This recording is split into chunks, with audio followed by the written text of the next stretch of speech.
Hello guys, welcome back to my channel. So in the previous lesson, that is in respiration in plants, we have discussed about half part of the lesson, and we are with another half part of the lesson and we'll complete with this video the whole lesson. So please plant a plant in at least a day. Plant a plant, okay? So without any late, let's get into our video. Plants also need energy to perform various activities. Like animals, they too get energy by oxidation of food or glucose molecules. Respiration is not limited to any one part of the plant. Like same in animals, that is, respiration is not only done by the nose, by some of the parts. All the parts in our body respire. Same in case all plant cells in roots, stems, leaves, buds, flowers, fruits respire very actively. In fact, the rate of respiration is very high in actively growing regions of the plant. You know what are actively growing regions of the plant? They are nothing but the meristematic tissues or the meristem or the meristematic cells. Have you ever wondered that how the exchange of gases takes place in plants? While animals have specialized organs to carry out gaseous exchange, but plants do not have any specialized organs, right? Think and give me the answer. That's right. In plants, exchange of gases takes place through stomata and lenticels. Respiration takes place at a very slow rate in plants than in animals. In plants, the gases entirely move by the process of diffusion.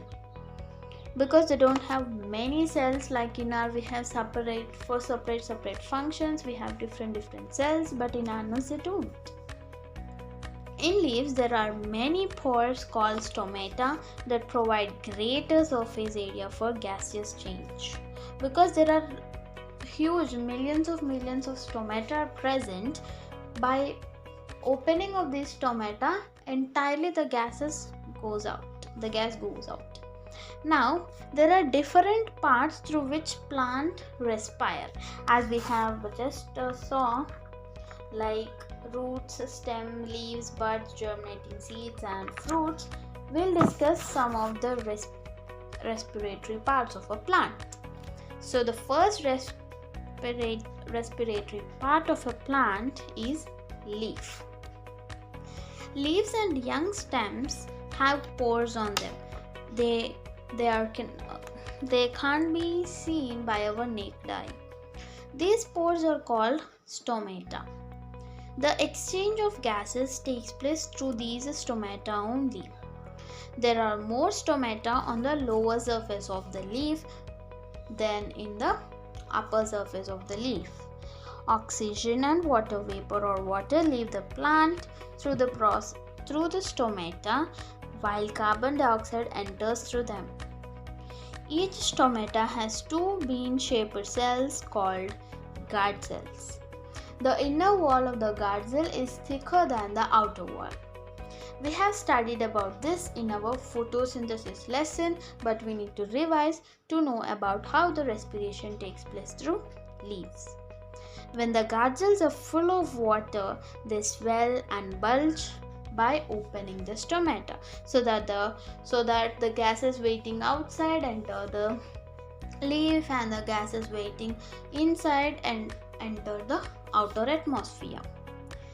When the guard cells lose water, they lose their turgidity, closing the stomata. When the stomata open, the exchange of gases takes place by the process of diffusion. So if you understand the concept better, you can differentiate at the last of the video between respiration and photosynthesis. Now we have studied the first respiratory part of the plant, and now let's go to the second respiratory part of the plant. It's stem. You are thinking that how stem can respire? Of course it will.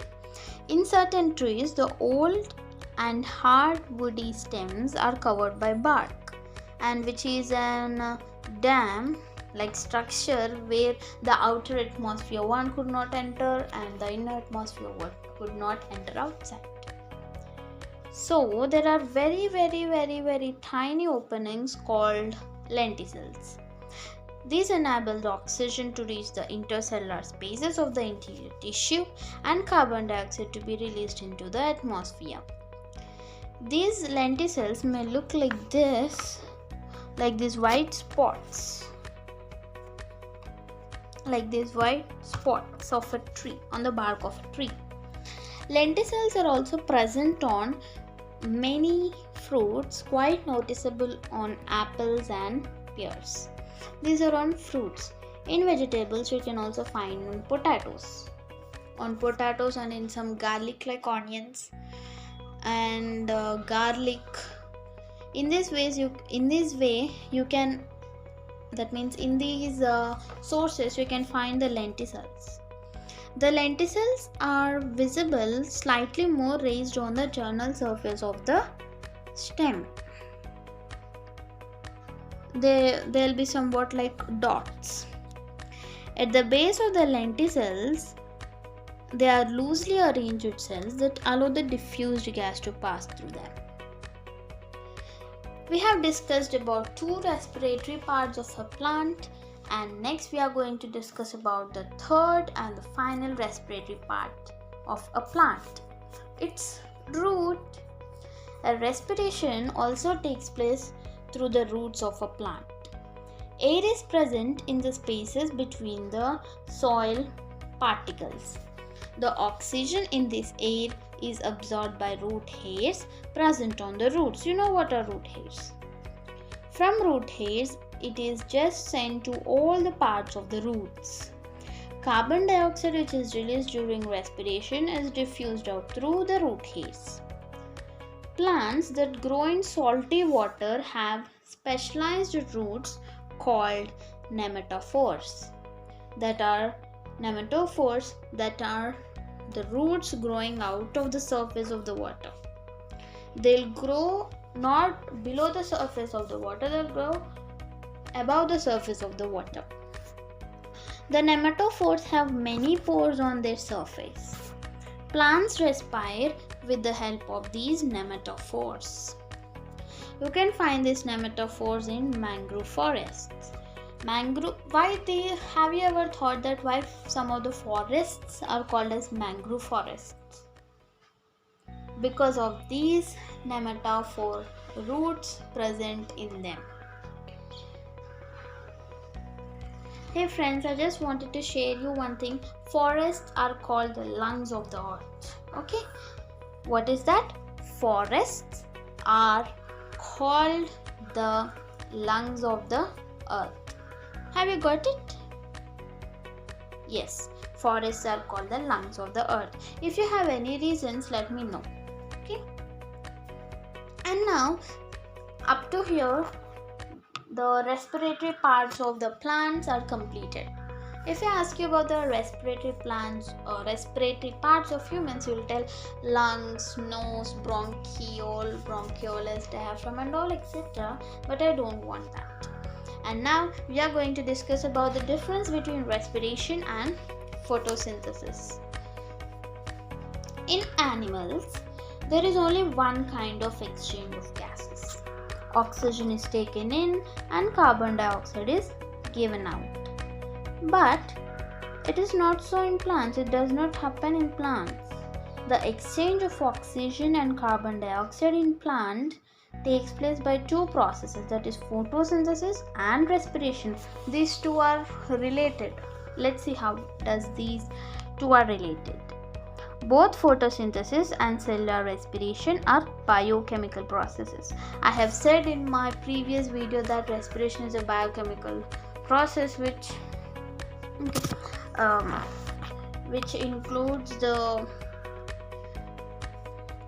in the first of my lesson I told respiration is a biochemical process which takes place inside the cell, and there is an involvement of cell and some enzymes I have told in that video. You can check out that video. At the first only I said, okay.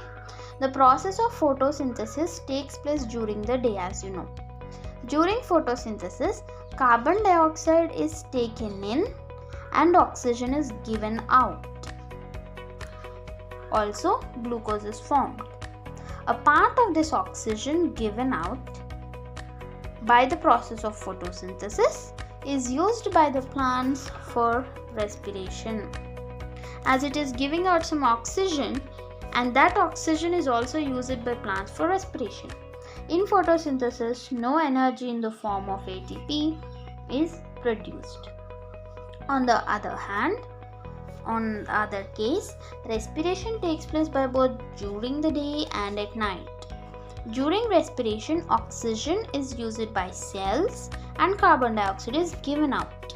Energy is released in the form of ATP. The carbon dioxide given out as a result of respiration is made up by the plants for photosynthesis during the day. Up to the daytime,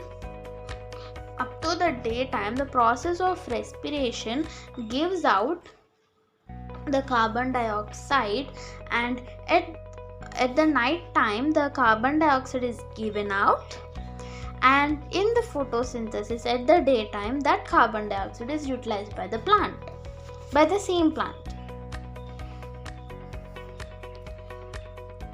But the carbon dioxide which is given out is used for photosynthesis during the day, but at night there is no photosynthesis takes place. The carbon dioxide released as a result of respiration is given out through the stomata into the air. As you all know that photosynthesis occurs in the chloroplast, but respiration takes place in mitochondria. Remember this point? Photosynthesis occurs in chloroplast and respiration occurs in mitochondria. The exchange of gases in plants for respiration takes place through stomata, lenticels, as well as general surface of the roots by root hairs. Let's see the differences between photosynthesis and cellular respiration. Okay, you can observe this table. It's very easy to understand by using the diagrams also. In photosynthesis, first let us talk about photosynthesis. After that, we'll talk about respiration. In this scenario, you can find some general examples, okay? And I'll also tell you, or I'll also add some points, okay? In photosynthesis, food is synthesized by plants using carbon dioxide and water. In respiration, food is oxidized using oxygen to release energy. In photosynthesis, this process of photosynthesis takes place in autotrophs, but the respiration takes place in both autotrophs and heterotrophs. As you know, autotrophs are plants, heterotrophs are some other bacteria, protists, and human beings. Photosynthesis, it takes place only in the cells of green plants which have chloroplast. It takes place in the mitochondria of all the cells of a plant, because mitochondria is present in all the cells. Of course, it could not perform in prokaryotic because any one of the cell organelle is absent. That we'll see later. In photosynthesis, this process happens only during the daytime, and the respiration happens during day as well as night. The photosynthesis, the raw materials that are required for photosynthesis are carbon dioxide and water. Respiration requires only glucose and oxygen, but in some lower organisms they only need glucose. Photosynthesis. Oxygen is released as a byproduct, and in respiration carbon dioxide and water are released as byproducts, but carbon dioxide is taken as the rough sketch. Because the accumulation of carbon dioxide would not associate, that means it is harmful to our body. In photosynthesis, it captures energy and stores it in sugars, in the form of sugars like glucose and fructose.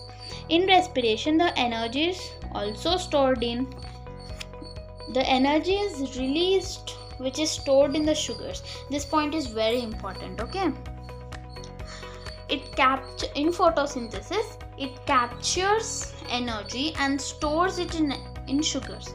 In respiration, the energy which is captured, it is utilized and sent out. I'm going to tell you one fact. Respiration is the exact opposite process of photosynthesis.